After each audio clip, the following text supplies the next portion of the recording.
Hello, my name is Catherine Ann Cullen, and I'm currently the poet in residence at Poetry Ireland. I'm doing this reading this evening as part of a series called The Holding Cell, and that's run by Simon and Roz Lewis. And thanks very much to them for inviting me along tonight.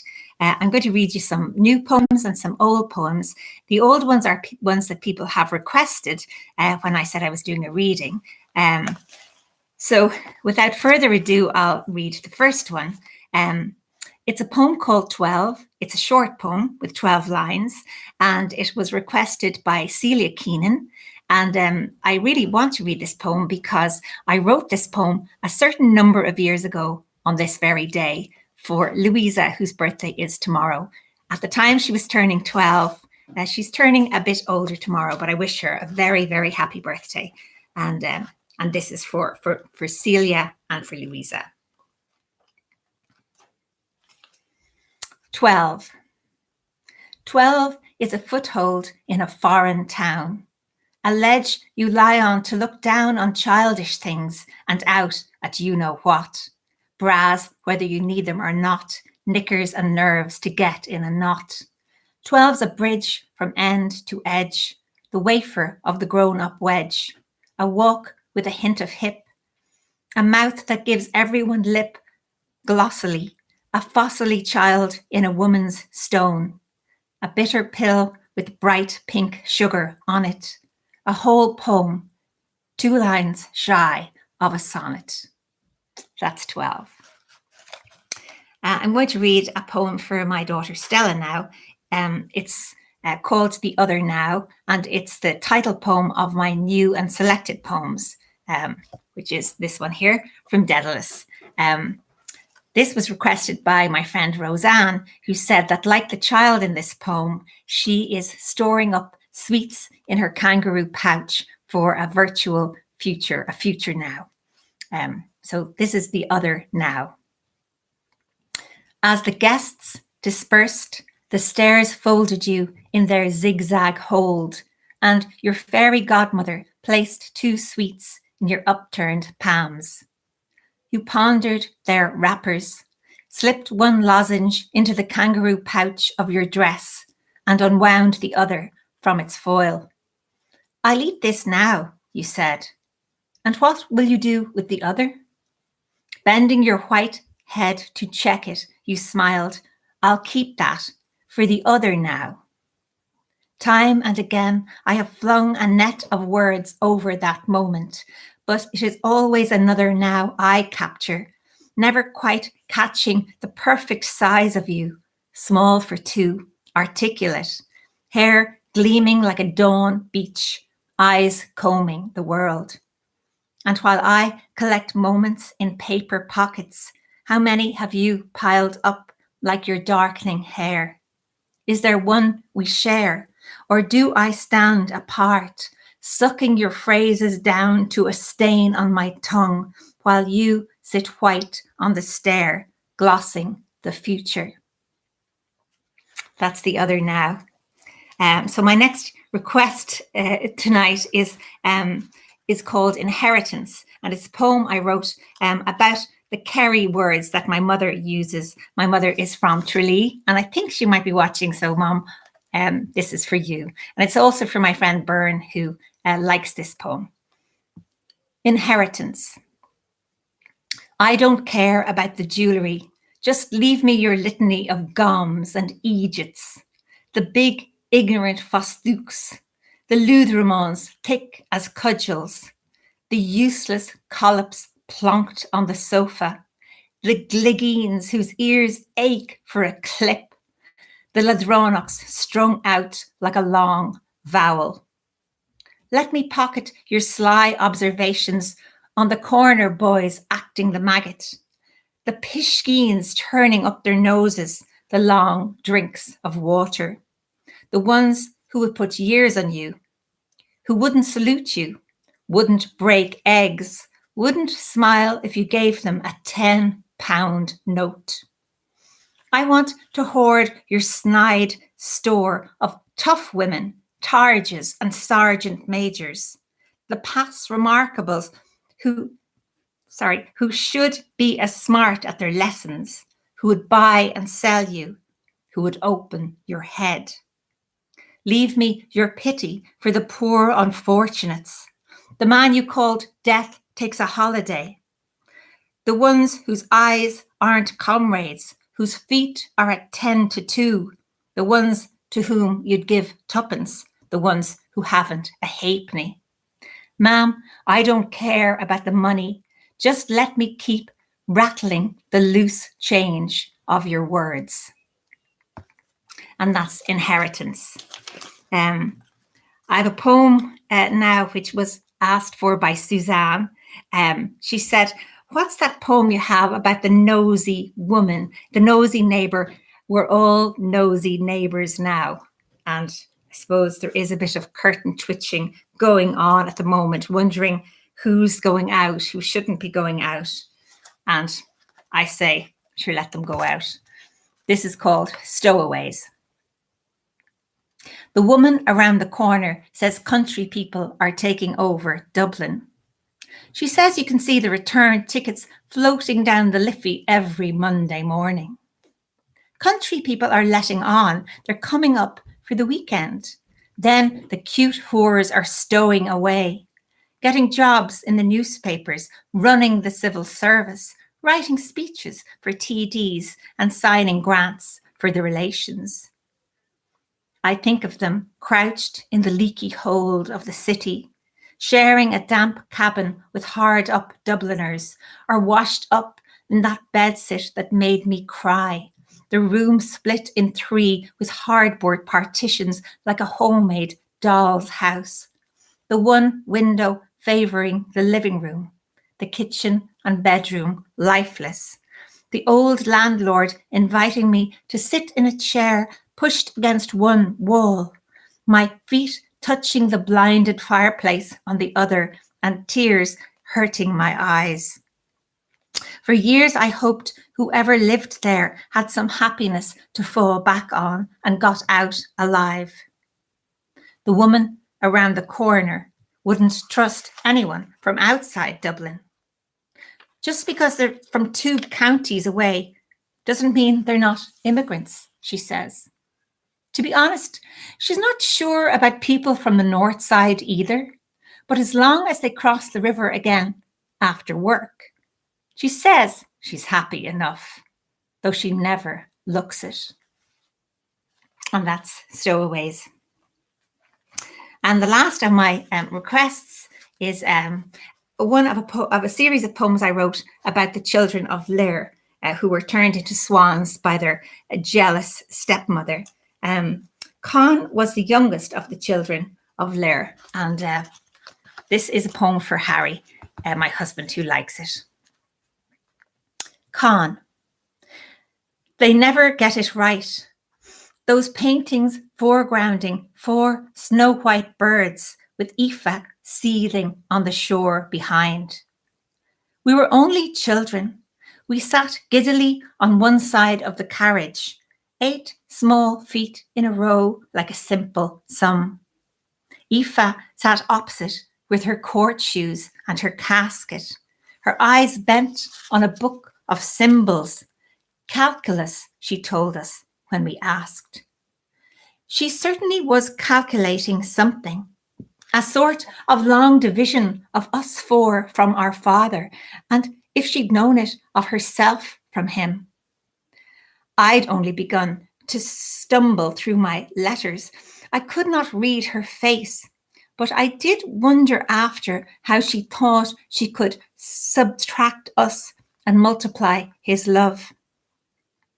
She took notes with a quill that scratched our hearts, and a dark plume smoked out of her hat of green velvet. It was the last feather in her cap. And as I was saying about the paintings, there were no white swans that day. We started out as cygnets, stains on the green-eyed lake, stubble-feathered, the colour of mud or sackcloth. Aoife's face was ashen. Now her long passion had passed, paling at what she had done. She was the only white thing. And that is con. I'm going to read one more poem from my new and selected works, just because it's very much the time of the year to read it.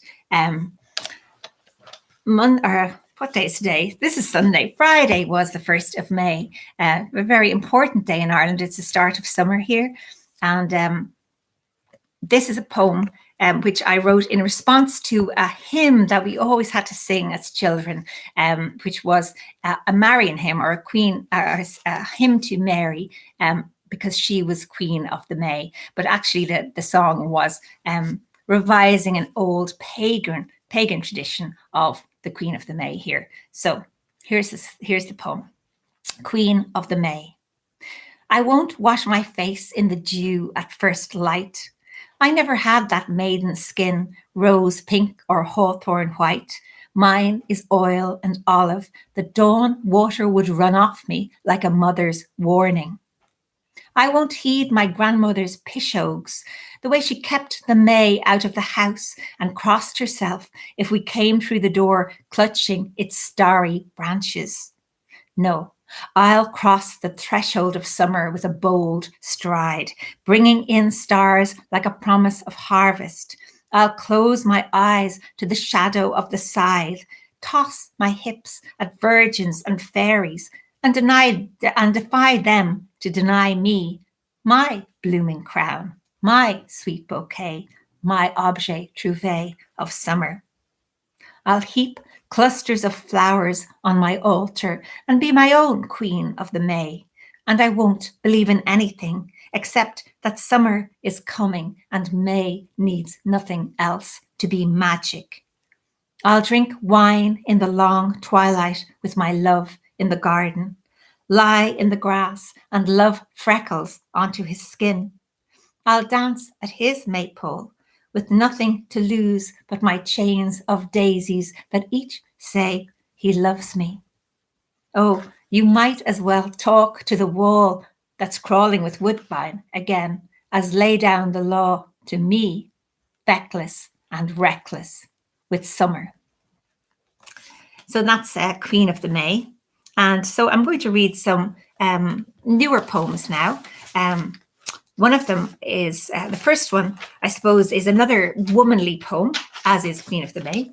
But I suppose it expresses how badly women were treated in Ireland over the last century, certainly.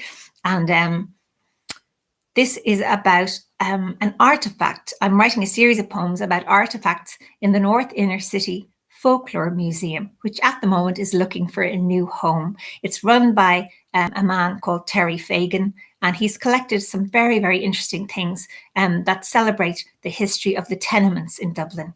And this artifact is called the Monto Cross.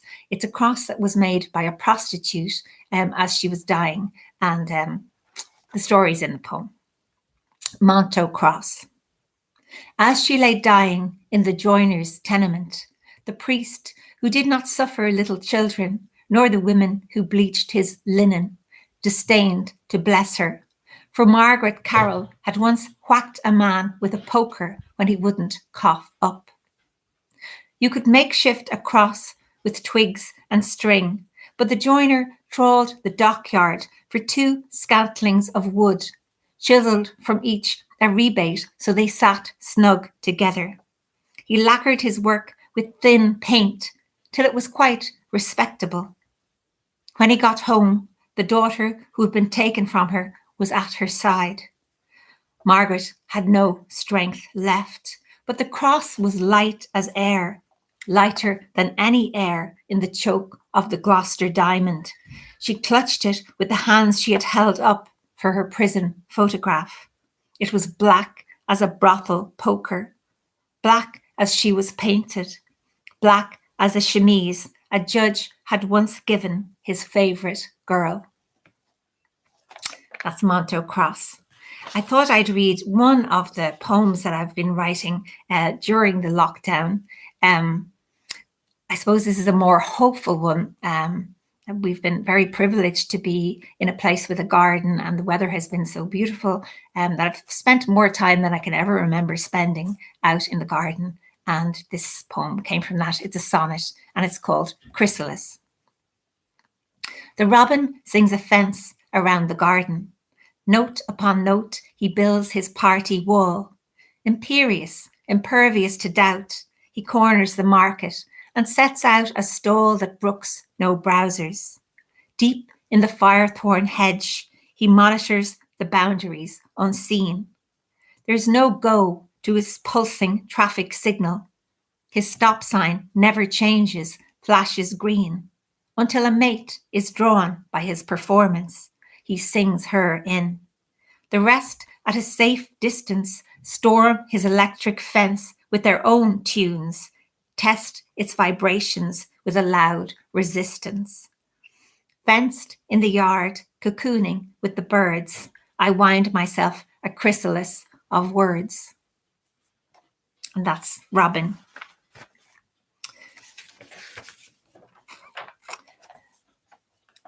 I'm going to read one of the poems that I wrote to commemorate the anniversary, the 2000, isn't that amazing, anniversary of Ovid's Metamorphosis. And I was imagining Ovid in modern day Dublin. He was exiled himself, and I was just imagining him. He was a very bright man, and he was able to learn languages. So I imagine that he was able to learn the language here. This is called The Measure of My Song, and the title comes from a translation of the Metamorphosis, which at the very end, the very last paragraph started with, "Now you've heard the measure of my song." The measure of my song. In Oxfam, an asylum seeker with a stack of albums and a gnarl of embroidery thread told the cashier, "My name is Ovid." When I thread my pen, a ribbon of song flows out, stitching all the stories together, from creation to Caesar rocking YouTube. I'm managing Apollo in the finals of the X Factor, remixing Virgil on a makeshift desk, bringing out a box set called Shapeshifters, writing a book in Irish. The way the wind mouths the reeds on the canal into music reminds me of home. My friends here tell me I loved that place so much I should never have been exiled. If I went back, they'd have my head. It would float down the river singing. Even then, I'd moan around my enemy's house until he died and the earth spat up his body. Even then, you won't have heard the measure of my song. I'm going to have to interrupt the reading for a second to let my dog out because she is going to whine otherwise. So give me 1 second.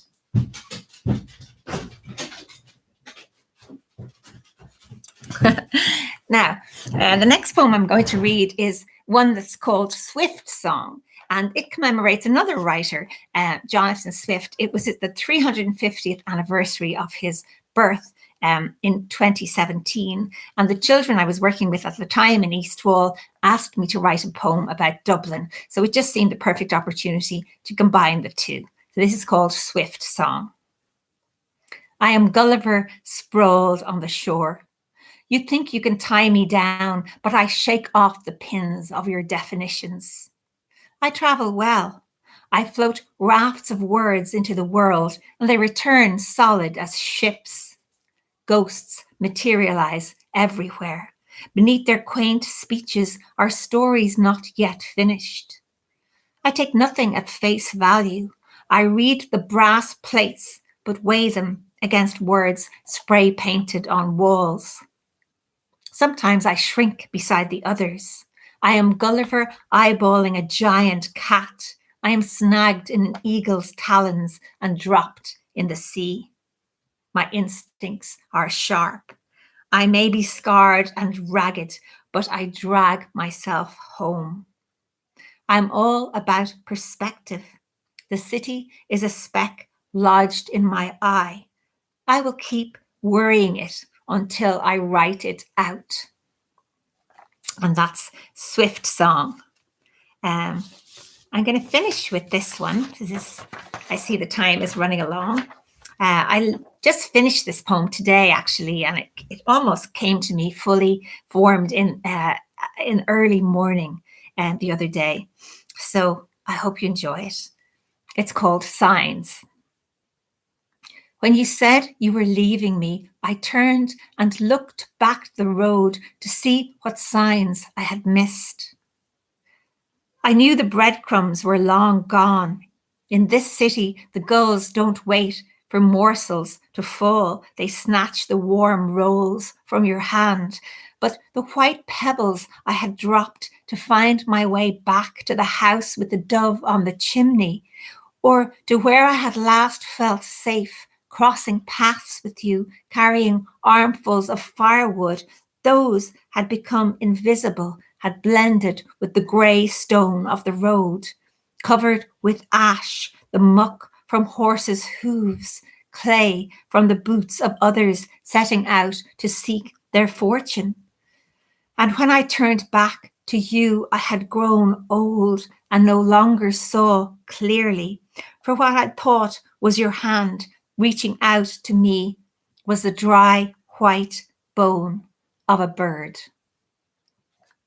I hope you've enjoyed the reading. Thank you so much for joining me, and look out for other readings from the Holding Cell. If you want to follow me on Twitter, where I put out a poetry prompt every day until all this ends, I'm at Tarry at Home. Thank you. Bye now.